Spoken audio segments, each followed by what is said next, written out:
Hello, everybody. This is Carol Muleta. Welcome to the Parenting 411 podcast, where we share information parents need from sources they can trust.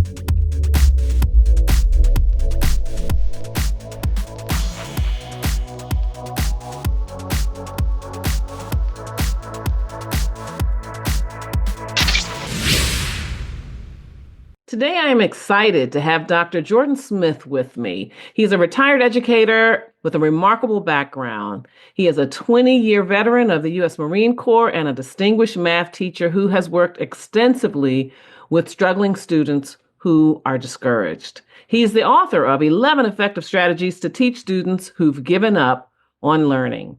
And he has been recognized as an Amazon Future Engineer Teacher of the Year. Dr. Smith's expertise spans math education, computer science, and more, and he offers a unique perspective on how parents can support their kids' academic success without inadvertently sabotaging it. So we're going to dive into his insights on engaged parenting and how to empower students to thrive in learning. Welcome, Dr. Jordan Smith. Well, thank you for the opportunity to speak with your audience and to talk about something that's important to parents. They can never get enough information or enough experience passed on. I know that since I was the father of 3 teenage boys. So I went through that battle. I only wanted to go through it once, just like I never want to go back to Iraq. So that's the battlefield. Been to the battlefield enough. I don't want to go through it again. But okay, well, I hear you. I raised 2 teens and they were twins, so kind of dealt with a lot of things at the same time. So I can certainly relate to you. So why don't you tell us, though, a bit about your journey from the U.S. Naval Academy to becoming this renowned educator? I find it really intriguing. So tell me about what motivated you to pursue a career in education and also your work in alternative education settings with students who, as we talked about, have given up on learning. Correct. So my journey, again, as I said, that, as you said, I graduated from the United States Naval Academy in 1972. So this is kind of going back, okay? Just to refresh the memory, there were no computers. There were the calculator had not been invented at that time point. And I had something what I called my trusty slide rule was what I went to. As a young African American out of St. Louis, Jet magazine was the magazine of choice that we went through. But from graduating from the Naval Academy, I graduated with distinction. I'm part of naval history. I'm actually in the Naval Museum at the Naval Academy. Wonderful. For what was done at graduation. At graduation, I became the first African American to be named a color company commander. And as a result, it was my decision to choose the first African American woman to ever be the color girl at the Naval Academy. So interesting. Left Annapolis. So I was in Jet magazine as a result of that. And anybody I was going to ask you, I saw that in your bio. I wanted to hear more about that. I didn't know whether you had written an article, but you were the subject. I was the subject of that. Ebony, Navy Times, any paper on the Eastern seaboard at that time, especially in the tri-state of Maryland and DC, were able to see that. My brother, I remember my brother, he was at home and he said he almost choked to death because he was watching the evening news and all of a sudden he saw my picture and he said, "Oh my God," he started telling his dad. But, that launched me into my career into the United States Marine Corps, which I spent 20 years. And then in the Marine Corps, I was Operation Desert Shield and Desert Storm for the first Gulf War. And finished my 20 years at the rank of major. So STARS was not in my program. It's amazing how that works because when I went into the Marine Corps, I set a goal that I wanted to be a major. And the reason is because the highest ranking African American or Black Marine I saw was a captain. And so, but I did accomplish my goal, and that was it. But 20 years in the Marine Corps, and when I got out the Marine Corps in 1996, it sort of kind of went on a sabbatical or walking around the desert. I'll put it that way because I didn't want anybody telling me what to do, what to wear, where to go, or anything. I was just trying to adjust it. And really because my whole dream had been in the military, but I couldn't go any further than the 20 years, and that was fine. So how I got with the thing about teaching. When I, as a Marine and as a Marine officer with logistics, I was responsible for the professional development of my Marines. So I was always giving presentations. Mhm. Back in Quantico, I had a tour of Quantico of actually doing military instruction with General Allen. It was a classmate of mine, four-star general. Mhm. So I did the presentation, and when I got off of active duty, I became a defense contractor, and again, I was doing teaching. So when the first Gulf War came up, the one thing that was important, well, confusing, you had Army and you had Marines on each side of each other that couldn't speak to each other because we had different radios and different communications. So Oh, one of the first things that our forces did when they came back was to say, we got to fix this. Everybody needs to be able to talk. And they came mhm. up with a new command and control system. Well, Mhm. I was a defense contractor charged with the technical instruction of writing the technical manual and going out and doing the initial training at all the major Marine commands Well, it throughout the sounds world. like you were the one to So, do it. I mean, especially having been on the other side and experiencing that cross communication challenge. yes. And now it kind of brings back because when 1972, when I went to Annapolis, it was mandatory that we had to take a computer science basic programming. And for us, we've been looking and said, why are we taking this? You Mm, know, we couldn't even see the computer, and all we have is a teletype machine. But then it became clear when I got out to the fleet because you go into the Combat Operations Center and you see all these computers and stuff. mm, So the end result, I was suited for, I had already been teaching, okay, but right. it wasn't to students. And so Or it what wasn't opened that to, door and it wasn't to was young that, people too. yeah, and young people. And what Mm, happened was that what opened the door for me was that my son mm, was failing geometry.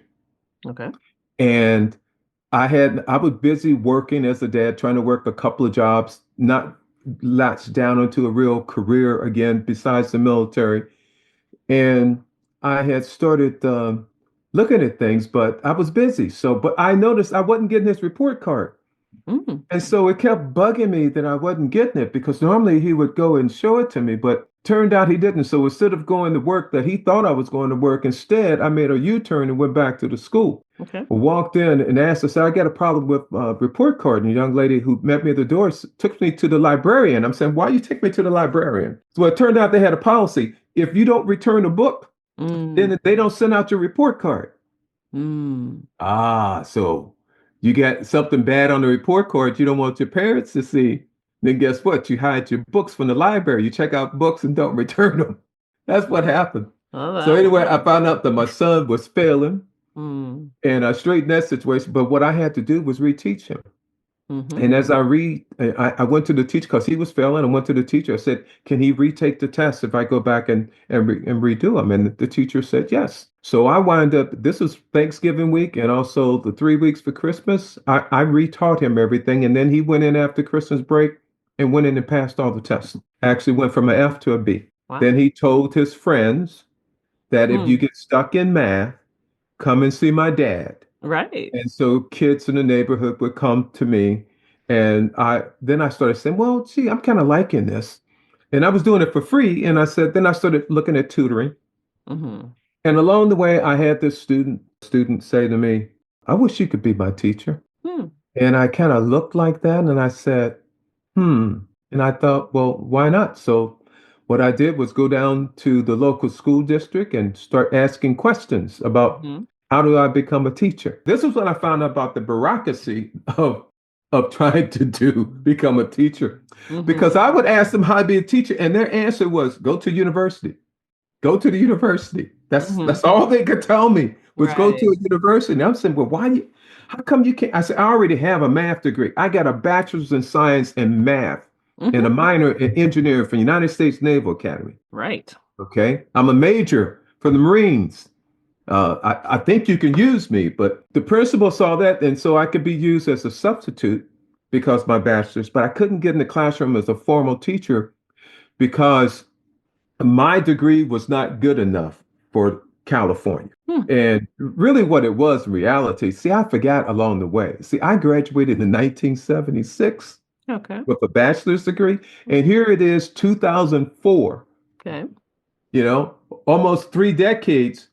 The curriculum and the requirements for a math degree changed since I Oh, was a math teacher, I got my math degree. right. So as a result, they told me that I need to take 4 classes or pay $5,000, which I didn't have at the time, Hmm. or I have to retake the test. And I decided I'm just going to retake the test Okay. because I know math. And so that's what got me back on the track. So I wound up becoming a substitute. And after 35 days of being a substitute, I was thrown into class because there was an algebra class that this teacher they had three teachers.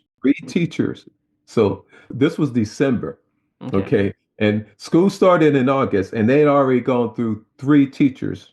And the Wow. last teacher had a student take off his tennis shoe and threw it at him and hit the whiteboard. Wow. So I became their teacher. I actually first came in there because the principal sent me in there to restore order. Why not? You sent in a Marine major who was a That's drill what I was instructor to thinking. go in. And I went and established order. But while he was teaching, sometimes I look around at the kids and they weren't getting it. And I would raise my hand. I said, you mind if I show them a different way? And he said, well, sure. And I get up there and I'll go ahead and show them multiple ways. Right. And then the kids would get it and the kids would say this magic word. How come you can't be our teacher? Mm. So that really kind of got, then I decided, that's when I decided, there's something wrong with this system. I'm Hmm. obviously doing it different, and Hmm. these kids need me.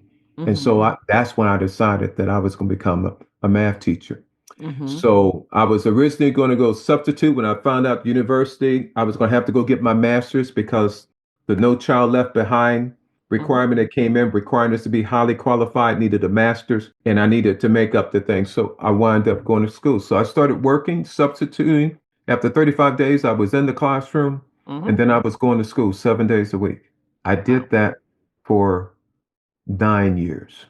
9 years. I Wow. did 2 years to get my first master's in secondary education. Hmm. And then I did my doctorate.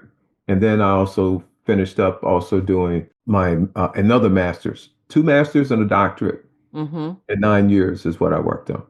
Okay, to That's do that point. amazing. You saw some results with your son, then his friends, then the students that you encountered during your substitute teaching. What strategies did you find that were most effective to re-engaging those students and helping them succeed in math when they weren't when you Well, most of encountered those, so my first 10 years was at the traditional high school, the regular comprehensive class. I took the freshmen because they were the roughest to handle. After 3 years, I became the math department chair.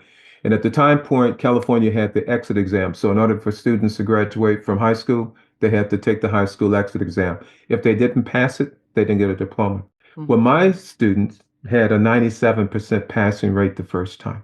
Hmm. And what in the meantime, you had all these students that were not passing and they were going to the continuation school. And so what you had was a bottleneck. Kids were not passing the test. They were going to the continuation school so they can try to make up, but they couldn't pass the math portion of the test, so they couldn't graduate. And the graduation rate for the district, along with other schools in California, was just going down. Then I got pulled in. I was the math department chair at the traditional high school. I got pulled in and told me that they were involuntary transferring me. I said, what do you mean? Involuntary transfer. In other words, you're going to go there whether you like it or not, you Mm. know? And I was mad. But then when I went over there and saw the principal and found out what was going on and what the real problem was, I knew that I was the right person because of my Right. background with technology and the background with kids. So I got thrown into alternatives. So what made it very unique? How did I get my students to pass it the first time Right. in the traditional school? And what it was that knowing my students and actually motivating. I learned how to motivate the kids. I learned how to have my kids say, I can't, instead of I can't, it was not yet. Hmm. Okay. So that's what I did. But when I went to the alternative school, this is when I really started the challenge. Because see, I would have 11th graders come to me that had already felt 2 semesters and as a freshman, 2 semesters as a sophomore, Mm. and a first semester as a junior. Junior. Hmm. So they'd already failed 2.5 years of math, Wow. and they've given up all hope because if they can't do their math and get it done, they can't graduate. Hmm. So I get thrown in that environment. I was lucky enough to have a principal that backed me with innovative because I told him, here's the problem. I said, but I'm the right man. I said, I'm going to solve it. I Right. said, don't ever give me a problem that I'm not going to be able to solve because when I do have a problem, I always present three solutions. Okay. My principal used to love me on that. So, but what I wound up doing with the kids is I started going through different strategies. And Okay. that's why the strategies actually begin like this. First of all, it's like a doctor. The kids, when I became a doctor, my students said, why are you here at this school? You're a doctor. They Hmm. didn't know the difference between a medical doctor and a doctor of education. And I had to educate them on that. Hmm. But the one thing I wound up doing was this, just like a doctor's. When you go to a doctor's office, you go in, you tell him what's wrong, and then what happened? He normally would probably go ahead and prescribe you tests. He looks at the test results, and after the end of the test results, and based on experience, he comes up with his initial diagnosis, and then he gives you a prescription. And you go out the door, and then you come back, you may have to check. That's how I explained it to my kids. Right. I say, I'm a doctor of education for math. I Hmm. do the same thing. So each one of the kids, I make sure that they had a diagnostics test. Okay. I needed to make sure that I understood exactly where they were at. Hmm. But I also set their mindset when they took it. Okay. Because initially students would take it and they would take 3, 4, 5 days on doing the diagnostics test Mm. because they were struggling, or if they didn't know it, they didn't want to act like they were dumb. But I would sit down with them and say, look, this is what I want you to do. I need to know what you know, but I also need to know what you don't know. And this is how you're going to tell. When you get that question, you look at the question. If you can't answer it in 35 seconds, you don't know it. Mm. Okay. What I want you to do is very simple. If it's something that you see that you recognize, then I want you to try your best and go ahead and get it done. But don't take no more than a minute, Right. okay? But if it's something when you look at it and it's like Greek, don't waste your time. Just put an answer and move on. Okay. So that's what I had the students to do. Hmm. Next thing I would do is that I would have the students do a student survey. In the Marine Corps, we had a thing about know your Marines. Hmm. Okay. I was able to survive in combat because I knew my Marines, but also my Marines trusted me. Right. They knew I had their back. Hmm. And because of that, they wouldn't let anything happen to me. Okay. Okay. That's how I returned back. I built that same thing with my students in the classroom. So I had a student survey because I wanted to know how many kids, how many other siblings they had, what was their past experience with math, who was their best teacher Hmm. that they had, what was their experience with math in the past, what I can do to help them Hmm. do better in math, what their parents thought about math, all of those questions I would ask. Hmm. And then I would do this. So with the diagnostics test, I would look at the results. I see exactly where they were at. Hmm. And with that questionnaire, I knew more about them. And then I would come up with a pack. And what I would do with them, I needed to get this kid to go from a fixed mindset to a growth mindset. Hmm. And I actually did it by actually using two things. I'm go ahead and describe it as a picture. I know that not everybody is going to be able to actually see it, but I had two pictures that I would give to the student. The first picture I would give them is a road that looks like it had potholes, Okay. that some of the potholes had a little water, just like a road that had potholes right after it rained. Right. Okay, so it's slick and kind of treacherous, and you got the hole. And I would show them this picture, and I said, this is probably what your path has been before you've gotten to me. I said, when you were in the first grade, there's some things that they explained that you didn't get, and they would shake their head. I said, in the second grade, there were some things that you got, but you weren't afraid. You didn't know how to ask the question, but you didn't get it. By the fourth or fifth grade, the things about fractions and stuff you probably didn't get, right? Because I'm looking at your diagnostics test Right. and it says that you didn't get that. And I would show them. I said, but now you hear, and everything was fine because in the first grade, second, third, fourth, fifth, sixth, seventh, and eighth, all they did was promote you. Right. Then you get to high school, and now they got this thing called credits. And now Mm. you have to pass this course. And Hmm. if you don't, even though you were a good little child, bless you. You can just come in the sweetest little child whatsoever. But you get an F, then you got zero. That means you just wasted all that time. And if it happens again and again and again, then mathematically you become impossible for you to graduate. Right. So Right. I would explain that to my kids. Mm-hmm. And then the next thing I would do is another picture. And on this picture was like a little graph. You may have seen it or not, but it's a picture that I asked them what do they see. And when you first look at it, like I did, all I see is lines Mm-hmm. and rectangles.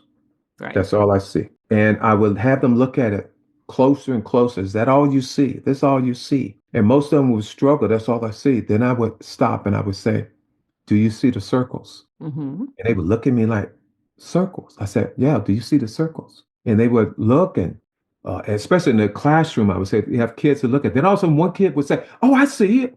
I see it. And I would go with everybody. I said, anybody else see the circle? Oh, yeah, I see it.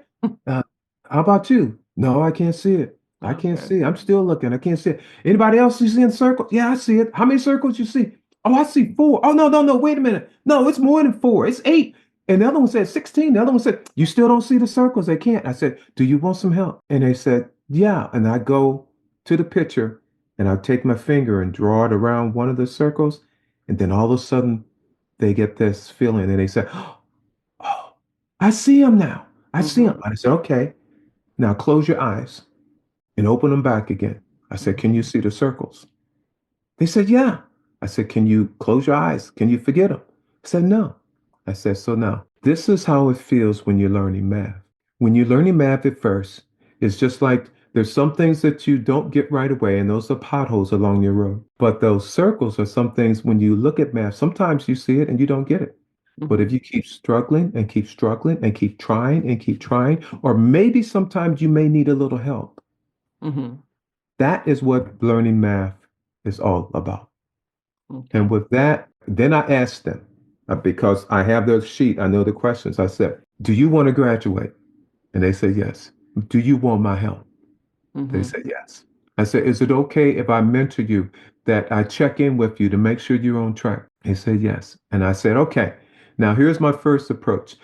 I can try to give you this 11th grade math, but I know you got potholes. I said, I have a recommendation. What about we work on those potholes first? And they said, yeah, that sounds good. I said, yeah, I'm a doctor of education, especially a doctor of math. And so I'm not going to be doing the same stupid stuff they did down the road because it didn't work. Mm-hmm. And that's how I get my students. Mm-hmm. Mm-hmm. Because with that, that's how I get them. So that's a process that I've worked at. But then I also realize this, not everybody wears a size 7 shoe. Mm-hmm. So why we try to give everybody the same size 7 when we're up for teaching math? Yeah. I It mean, it just sounds like doesn't it's work. really about building that foundation of trust and Yes. then giving and helping them to develop a little bit of self-awareness and then understanding that it's okay. I mean, you've got to acknowledge the challenges or the potholes, as you Mhm. said, before you can fix them. You have to face it before you can fix it. Do you want to connect your brand with families worldwide? ProPicks by the Parenting 411 is your ticket to success. With over 20,000 followers and a podcast reaching more than 25 countries, we're talking family relationships, mental health, and raising awesome kids. Our past guests include doctors, psychologists, other medical professionals, counselors, New York Times bestsellers, award-winning actors, and others. ProPicks amplifies your reach and boosts visibility to engage parents seeking the best for their families. Ready to join the big leagues? Visit ProPicks by P411.com and let's take your brand to new heights. ProPicks by P411.com. Amplify, boost, and drive your success in the parenting world. Now, I've heard you talk about how sometimes parents unintentionally sabotage their children's academic success. Talk about Yes. that. What does that look like? And how do you approach those situations when you see them? As again, all of my students had not experienced any success in high school with math, but their problems started when they were in middle school or elementary school. Hmm. And virtually, the other thing I would do is give a survey for students to find out what their experience was in learning. And on that survey that I had them, I wanted to know what comments and everything else that they were getting from parents or relatives or siblings Mm-hmm. concerning math. Mm-hmm. Okay. And typically, the one that starts the earliest is that, and it starts, and I can relate to this because when I was in fourth grade, the education department changed math the way it was being taught when I was in the fourth grade. That was Mhm. the point in time that my parents could no longer help me with math. Okay. And the same thing has happened years, decades later with the new math coming in. Mhm. But the parents couldn't help. And you would have a parent say innocently, when think about it, when the child was showing them something that they didn't understand, and she says, "Well, why I wasn't good in math. Won't you ask your dad when he comes home?" And then Yeah. dad had come home, he's tired or whatever. He's looking and he says, "That's not how they taught me math. So I can't help you. Mhm. You're on your own." So they changed the subject. But Mhm. I've heard that. I've heard siblings or relatives of other families and tell a kid when they were young, "Well, I suck at math, and so you're going to struggle with math because I was never good at math and I can't help you." They get Mhm. that. And at a young age, if you're telling them, you're telling them that they're dumb or stupid or they can't do this, Mhm. it sets in. It sets in. Yeah. So when they're starting to work on something and they have to struggle, they don't get it right away. They just said, "Oh, well, I can't do this because my mom wasn't good at it." So, in the process of helping to undo or fill in the blanks, fill in the missing pieces with your students, what kind of conversation do you have with parents going forward to help Uh, their children's okay. success? So after I built that relationship with the student, I know that the parent can just as quickly undo what I just did with that relationship with that kid when he starts to struggle. Mm-hmm. So I kind of circumvent that because the first thing I do is that I look for an opportunity to praise that child. Mm-hmm. So they've done one lesson and they've done it great. I'm saying high five, great job and everything else. And I said, is there any place that you wanted to go or do something, but your parents wouldn't let you go because of your grades in the past? Has that ever happened to you? And they said, yeah. Okay. I said, okay. All right. So we're on the right track. You got to keep working, but I also want you to work on this at home. I know you don't have to, but I'm recommending in order for you to keep on track to do that. Then what I do on Friday afternoon, when everybody else is trying to get up and out, I go ahead and take that list of students, the ones that had a little success, and I pick up the telephone and I call. Okay. And I go ahead and call the parent. I go ahead and call. I said, "This is Dr. Smith." And I have to say, "This is Dr. Smith from Mountain View. Don't worry. There's nothing wrong. This is a good call." And they said, "Whoa, really?" I said, "Yeah. I just want to explain to you some of the things that how I work different. But first, I wanted to tell you that Johnny did a fantastic job. When he first took the diagnostics test, it showed these areas were weakness. We sat down, we came up with a plan. He wants to graduate. He told me that that's something that you have expressed about it that would make him happy. Is that right?" I said, "Yeah."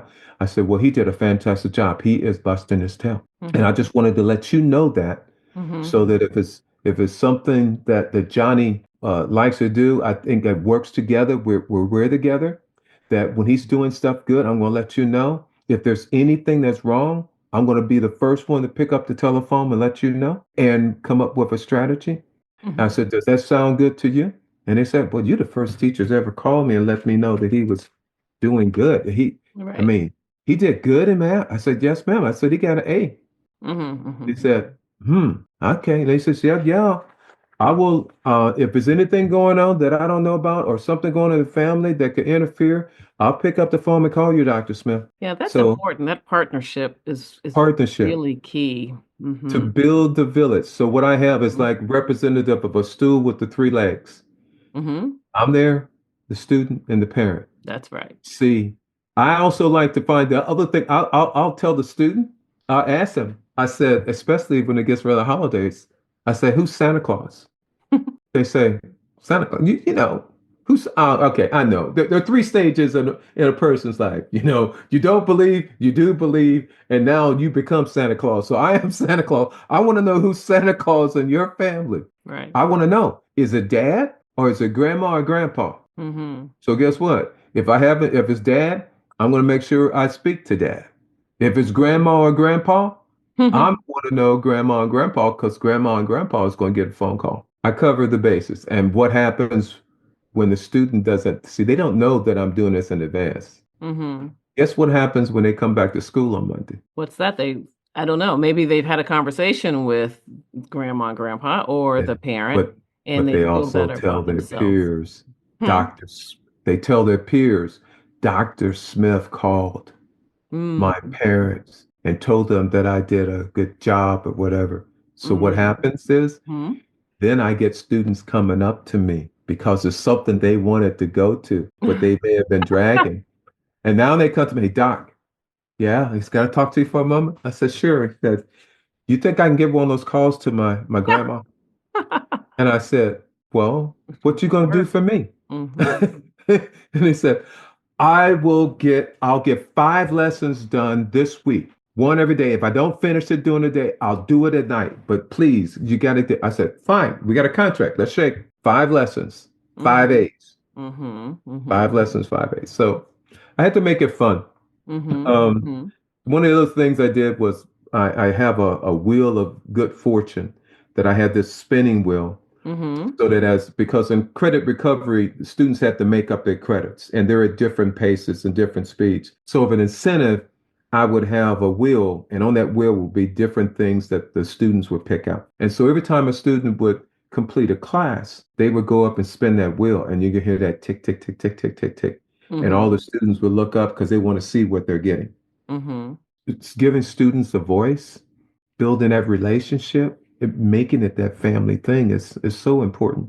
But you also have to have strategies. Right. And And that's what I over was the wondering. I'm sure a yeah, lot of parents would love that. the What can you share strategies. there? And that's why I actually wrote the book, 11 Effective Strategies, because I realized, and I also wrote it for especially for special education teachers or Hmm. resource teachers and stuff, Hmm. Hmm. because you have to come up with different strategies. And that is a result because I wound up co-teaching with a teacher that was special ed.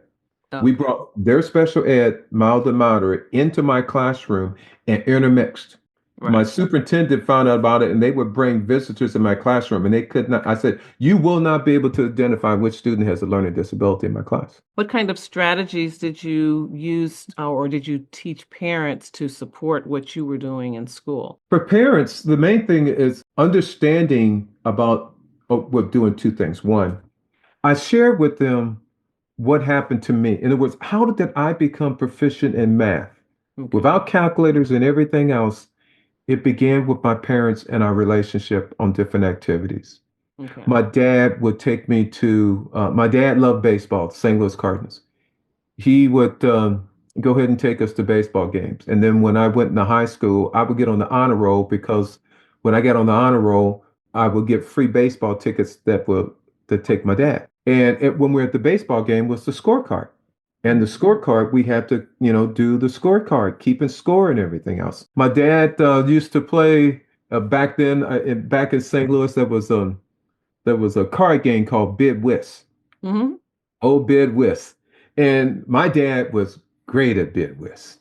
Right. But we would sit and watch all of our cousins, we would watch them playing bid whist. And I was noticing the cards. They were teaching me about the cards, knowing 52 cards, four suits, all the numbers and stuff, combinations of all the different cards, what's being played. Right. The other thing was chess and also checkers. Hmm. It was doing activities that involve math. So one of the things I would tell parents, the father who's in construction, I said, well, you need to bring your child with you if you get the opportunity during the summer to take him with you on doing construction. Hmm. Or when you're doing something at home that's Right. involved in math. Right. When mom is cooking Hmm. fractions, you need to understand fractions when you're cooking if you want to convert recipes to a larger thing. I would encourage them to do those activities. Those activities are game changers. Right. They're game changers because then they realize the value of math. That's what When I they was go going to to the say. store Hmm. and you're buying something, something says 30% off. Ask your child, this is $10, 30% off. How much should we be paying? Hmm. Uh, Hmm. Go into the grocery store and stop and look at the little tags to see how much the price is per ounce Hmm. for cost. Hmm. Those are the things, different things that I tell the parent. But what I did when I wrote the book, I actually wrote up different things. Like we've been talking today about motivation. Right. Okay. We've been also talking about motivation, both intrinsic and extrinsic motivations. Hmm. Okay. I've been using technology is in there. So that's what the book did. I realized I wanted to put the different strategies.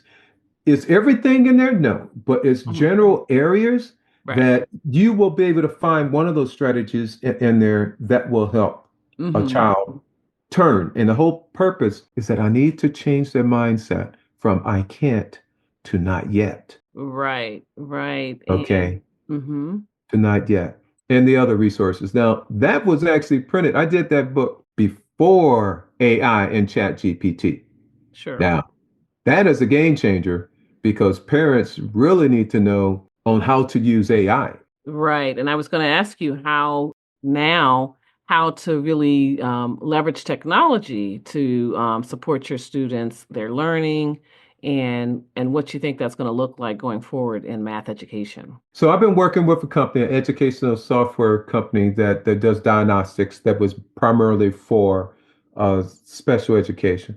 But I Okay. started using it because of the following is that typically when we started coming out with the smartphones and everything else, what were students using? Students were using their phones to go ahead and use apps like MathWay or PhotoMath to go ahead and get the answer on the computer without doing the math and just Oh, copying. okay. That's not learning. Right. Okay. But so they were doing the same thing on diagnostics tests if you allowed them to keep their phone. Well, Right. this company, the software that they have, you can't use the phone on Okay. the test. Okay. That's what got my interest.